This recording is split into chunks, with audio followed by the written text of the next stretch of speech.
عزیزان ئەم کەتان خۆش و ئێمڕۆ بۆ بەرنامەی کورد لە تاراوگا میوانی هونەرمەند مەریوان سەفادین دەکەین کە ئێستا لە سەردانی ئەمریکایە و ئێمەش ئەمەمان بە دەرفەت زانی کە وتوێژەشی لەگەڵ ساز بدەین. کاک مەریوان بەخێربێی بۆ بەشی کوردی دەنجی ئەمریکا.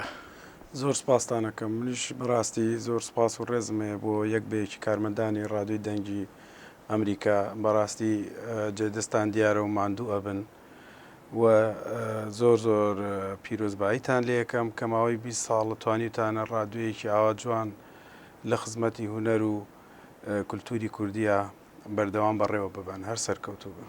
زۆر سپاس. کاک مەریوان، پرسیاری یەکەممان وەکو مۆرکێکی بەرنامەی کورد لە تاراوگای لێ هاتووە ئەوەیە کە داوا لە هەر کەسێکە لە هەر میوانێک دەکەین کە دێ بۆ لای دەنجی ئەمریکا بەشی کوردی پرسیاری لێ بکەین کە خۆی بە جۆگرانی بەشی کوردی دەنجی ئەمریکا بناسیێنی. بەڵێ، من ناوم مەریوان سەفادینە، لەدایک بوو شاری هەڵەبجەم. با بڵێن خێزانەکەمان بووە بە سێ بەشەوە، بەشێکمان لە سلێمانی لەدایک بوون، بەشێکمان لە هەڵەبجە و بەشێکشمان لە عەبابەیلێ. بوو سەرەتای دەستپێکردنی کاری هونەریم نزیکەی 20 ساڵە، بۆ 20 ساڵە گەڕێتەوە و لە ساڵی 96ەوە من لە دەرەوەی کوردستان ئەژیم. ئێستاش بە سەردانێک بە بۆنەی ئاهەنگی جەژنی نەورۆزەوە سەردانی ئەمریکام کردو و ئاهەنگەکەمان زۆر بەخۆشی بەڕێ کرد بە ئامادەبوونی کۆمەڵێکی زۆر لە ڕەوەندی کوردی و هەروەها پێم خۆش بوو لە هەمان کاتا سەردانی ڕادیۆی دەنگی ئەمریکا بکەم و بە بەڕێستان ئاشنا بم. زۆر خۆشحاڵ بووم. زۆر سپاس دەکەین. بەر لەوەی بچینە سەر باسی خۆت، باسی مامۆ بکە بۆ ماوە ئەوەندە ماوە کەمە لێرە ئەبی کە 3-4 ڕۆژ لێرە بی و ئەگەڕێەوە بۆ سوێد. بەڕاستی من پێم خۆش بوو زیاتر بتوانم بمێنمەوە، بەڵام خۆتەزانی ژیان لە ئەوروپا تۆزە گرانە، ناتوانانی بۆ ماوەیەکی زۆر بێئیش و کار بچیتە دەرەوە. من خۆشم لەوێ مدیری کۆمپانیای گەشتی ئاسمانی دوکانایەرم، ئەنجا سەفەرەکەشم بۆ ئێرە تەنها بۆ 4-5 ڕۆژ بوو، هەر بۆ بۆنەوە ناتوانم زۆر بمێنمەوە. ئینشەڵا لە داهاتوە بتوانم زیاتر سەردانی ئێرە بکەم و زیاتر بمێنمەوە. ئێستا باسی ئەمە بکە چی وای کرد کە وڵاتی خۆت بەجێ بهێڵی و ڕوو لە هەندران بکەی؟ لە ڕاستیە ئەتوانم بڵێم بێ وڵاتی وای لێ کردم کە من وڵاتی خۆم بەجێ بێڵم. ئەو کاتەش کە وڵاتم بەجێشت من وەکو هەموو گەنجێکی تر تەمۆحم هەبوو، حەزمە کرد وەکو مرۆڤێک لە ژیانێکی سادە و ساکار و بێکێشەیە بژیم. هەمومان نەزانین ئەو کاتە کوردستان ئارام نەبوو، جێگایشی ئارام نەبوو، لە هەموو لایەکەوە دەستی دوژمن درێژ بوو بۆ خاچی کوردستان. ئەیتر هەوڵی ئێمەش وەکو گەنجان ئەوە بوو کە هەوڵ بین لە شوێنێکی ئارامە ژیانێکی سادە و ساکار بۆ خۆمان دروست بکەین. هەر ئەوەش وای لێ کردم کە کوردستان بەجێ بێڵم. ئەمە ئەوە ناگەێنێ من خۆشەویستیم نییە بۆ خاک و ئاوی خۆم، بەڵام هەموو کاتێک کوردستان بەشێکی زۆری ناخی داگیر کردووم. بەڵێ کاک مەریوان، باسی ئەومان بۆ بکە ئێستا چۆن بوو دەستت بە هونەری گۆرانی وتن کرد و چی وای لێ کردی کە ئەم ڕێگایە بگریە بەر و شێوەی هونەرەکەت چییە؟ لە ڕاستیە من پێم وایە هەموو مرۆڤێکە لە دایکە بێ ئەگەر چەند بەهرەیەکی تیانە بێ لانی کەم بەهرەیە دوو بەهرەی هەر هەیە.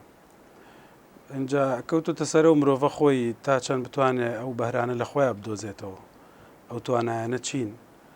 منیش بە هەوڵ و هیمەتی کۆمەڵێ هونەرمەندی بەتوانە و کۆمەڵێ خەڵکی دڵسۆز توانیم خۆم دۆزمەوە و دەنگی خۆم دۆزمەوە. ئەویش دەنگخۆشی بوو.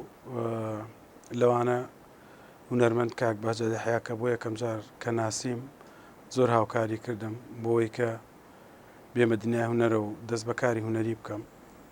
هەڵبەتە ئەو وەکو هونەرمەندێک زۆر پێش من لە بوارەکە ئیشی کردو و دەنگی منی هەڵسەنگان بۆەوەی کە بتوانم گۆرانی کوردی بڵم. هەر ئەوەش بوای لە من کرد کە بەردەوام بم، چکە ئەو هاندەرێکی سەرەکیم بوو بەڕاستی.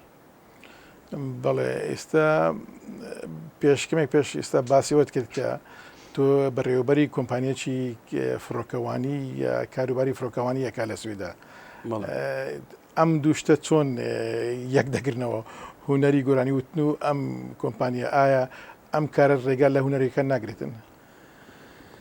وەڵی من پێشتر بڵێن ساڵی پار بەڕێوبەری کەناڵی ئاسمانی KBC بووم، ئەوش کەناڵێکی موزیکی کوردیە. سەرەتا بەڕێوبەری بەشی ئەرشیف بووم، دوای بوومە بەڕێوبەری گشتی. هەر لەوێشەوە ئەو برادرانەی کۆمپانیای دوکانار سەردانیانە کردین بەهۆی ڕیکلامەوە. دواتر ئەوان ویستیان بێنە وڵاتی سوید کە گەشتەکانیان لێەوە دەست پێ بکەن بۆ کوردستان و بەردەوام بن. ئیتر هەڵبەتە ئەوان ئازاد بوون لە دەستنیشانکردنی ئەو کەسانەی کە ئەیانەوێت لەگەڵیان ئیش بکە. ئەوانیش لە ڕێگای ئەو کەناڵەوە منیان هەڵبژار کە هاوکاریان بکەم. ئیترەوە بوو لەگەڵیانە دەستم بە کار کرد و ئێستا بەڕێوەبەری کۆمپانیای دوکانایرم لە وڵاتی سوید. بەڵێ باسی میوزیکت کرد کە ئەوە دەرفەتێکی باشە ئەو پرسیار لە تۆ بکەم. ئێستا هوەری کوردی یا مۆزیکای کوردی لە چ قۆناغێکدایە؟ ئێستا ئەگەر بەگشتی باسی ئەوە بکەین لە ئەوروپایە، چکە بەڕاستی من 6 ساڵە نەگەڕامەتەوە بۆ کوردستان لە دوای بڵاوکردنەوەی ئەلبومی 2006ەوەی تر دەرفەتێکی وا ناتۆتە پێشەوە بگەڕێمەوە.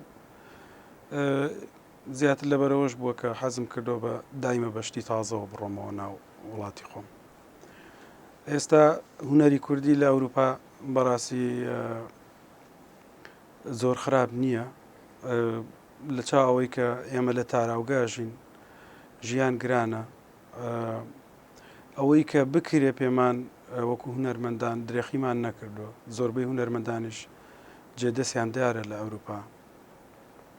کۆمەڵێکی زۆر ستۆدیۆ هەیە لەوێ، ینی کار ئاسانی کردو بۆ هونەرمەندان و کۆمەڵێکی زۆر میوزیکژەنی باش هەن لەوێ، ئەوەش هەر کار ئاسانی کردو بۆ هونەرمەندان و شاعیران هەموو هەن بەڕاستی لەوێ. بەڵام هەر هێشتا ناکاتە ئەوەی کە لە کوردستان ئەکرێت. هەر لە ناو کوردستان باشترە بەڕاستی تا لە ئەوروپا. بەڵێ ئەگەر بەراوردێ بکەی باسیەوەت کە کوردستان و ئەوروپا، ئەگەر بەراوردێ بکەی بە نێوان ئەو هوەرانی ئەو بەرهەمانەی کە لە ئەوروپا دەرەچن و ئەوانەی کە لە کوردستان دەرەچن، چی ئەڵێ؟ ینی کامیان کۆسپ زیاتر لە بەردەمیایەتی بۆ سازکردنی بەرهەمێک یا هوەرێک؟ وەڵی ئێستا هەموو شتەکە وای لێ هاتووە، ئیتر ئیمکانیت دەورە بینێت. تۆ ئەگەر ئێستا لە ئەمریکا بۆ نمونە ئێستا من لێرەم هەستەکەم هوەر لێرە زۆر زەحمەت بێ، بەڵام ئەگەر تۆ ئیمکانیەتی مادیت هەبێ زۆر بە ئاسانی ئیشەکانت جێبەجێ بێ. لێرە توانی تۆ ئیشەکان بە نۆتە بنێری بۆ هەر موزیکژەنێک بۆت ئەنێرێتەوە، تۆ تەنها ئەوە دەمێنێت دەنگی خۆت بخەیتە سەری. هەمووی کەوتو تۆ سەر ئیمکانێتی ئەو هونەرمەندە، یان چ لایەنێک یا چ دەستگایەک یا چ ئۆفیسێک هاوکاری ئەو هونەرمەندە بکە بۆی بتوانێت بەرهەمەکانی تۆمار بکە. اینجا بەرهەمی جوان و پوختیش بەڕاستی هەر بەدەست هونەرمەند خۆیەتی. ئێستا وای لێ هاتووە لە کوردستان ناوچە بە ناوچەی کوردستان هونەرەکەی جیاوازە. یان ئێستا لە دهۆکەوە دەست پێ بکە بۆ هەولێر و بۆ سلێمانی و تاموچێژی هوەری گۆرانی موزیکی ناوچەکانیش فەرقی کردو بەڕاستی. ئیتر ئەوەش تەئسیراتی یا هوەری عەرەبیە یا هوەری تورکیە، بەڵام لە ئەوروپا ئەوە نییە. بەڕاستی لە ئەوروپا ئەحساسی با بڵێن کوردانەی هونەرمەندان لە ئەوروپا زۆر زیاترە بۆ تا ئەوانەی ناو کوردستان. یعنی ئەوە وای کردو تۆ زیاتر هونەرەکەت بەلای ڕەسەنایەتیە ببەی. بۆ نمونە خۆم من نزیکەی ئەوە بۆ 15-16 ساڵە چێ لە ئەوروپا ژیم، تا ئێستا نەمهێشتوە تەئسیری هیچ هونەرێکی بێگانە لەسەر دەنگم هەبێ. یعنی هونەرمەندیش بۆی هەیە خۆی ئەتوانێ مەسەلەن چارەسەری خۆی بکات لەو ڕۆوە. بەڕاستی ینی باسی بەرهەمەکانی خۆت بکە، ئەو بەرهەمانەی کە بڵاوت کردنێتەوە و ئەوانەی کە بەتەمای لە ئایندەیە بڵاوی بکەوی، ئەوانەی کە لە بەردەستان ئەگەر بکرێتن.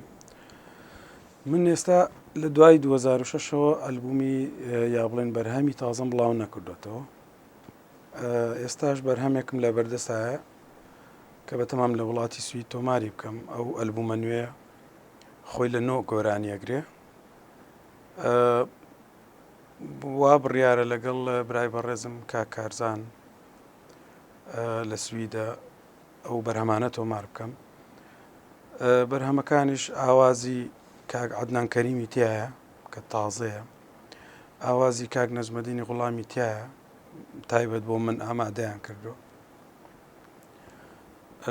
ئاوازی خۆمی تایە، ئاوازی فۆلکلۆری تایە کە بە تەمای نەمانە لەسەر شێوازێکی تازە و ئوسلوبێکی جوان کە پێشتر ئەگەر کرابێتیش بەڵام لە دەنگی منان نەکراوە، هەوڵێن شتێکی جوان بخەینە بەردەست گوێگری کورد و هیوام وایە بتوانین لە مانگی ئایندەیە دەست پێ بکەین. باسی ئاوازت کرد، من ئەوەی ئەبینیم کە لە ناو کووردا ئاوازدانەر زۆر کەمە، زۆربەی هونەرمەندەکان گۆرانیبێژەکان خۆیان ئاوازەکانیان دەنێن. ئەمە تۆ لە پایچی و ئەبینی بۆ وایە؟ وەڵی پێشتر کاریگەری بارودۆخی سیاسی هەبووە لەسەر هونەرمەندان بەڕاستی، و دوای ئەوەش ئێمە وەکو کورد تا ئێستا نەمانتوانیوە مەعهدێیان با بڵێن قوتابخانەیەکی تایبەتیمان بە ئاوازی کوردی هەبێ. ئەوەی کە هەبوو تا ئێستا هەیە تەنها بە هەوڵ و توانای ئەو میوزیک ژەنانەیان هەوڵ و توانای ئەو گۆرانی بێژە خۆی بووە بە ئیحساسی خۆی، ئەگەر شتێک هەبوو بێدای نابێ. یانی سا سیرکەین لە وڵاتە عەرەبیەکان بۆ نمونە یا لە وڵاتی تورکیا خەڵکی تایبەتیان هەیە، مەسەلەن هونەرمەندی تایبەتیان هەیە تەنها ئیشی ئەوەیە ئاواز دەعانێت، ئاوازی تازە دروست ئەکات. بەڵام لای ئێمە نییە بەڕاستی، تا ئێستا شتێکی وا تایبەت دانەنراوە بۆ کۆمەڵی خەڵک دروستکەن کە ئیشیان بەس ئەوە بێ مەسەلەن بڵێ مەریوان سەفادین دەنگی تۆ دەنگێکی تایبەتە، من ئەتوانم لەسەر دەنگی تۆ ئاوازێک دانێم. یانی تا ئێستا شتێکی وا نەبووە، ئیتر هەمووی هەوڵەکان ئەرکەکان هەمووی لەسەر شانی خۆمانە بەڕاستی.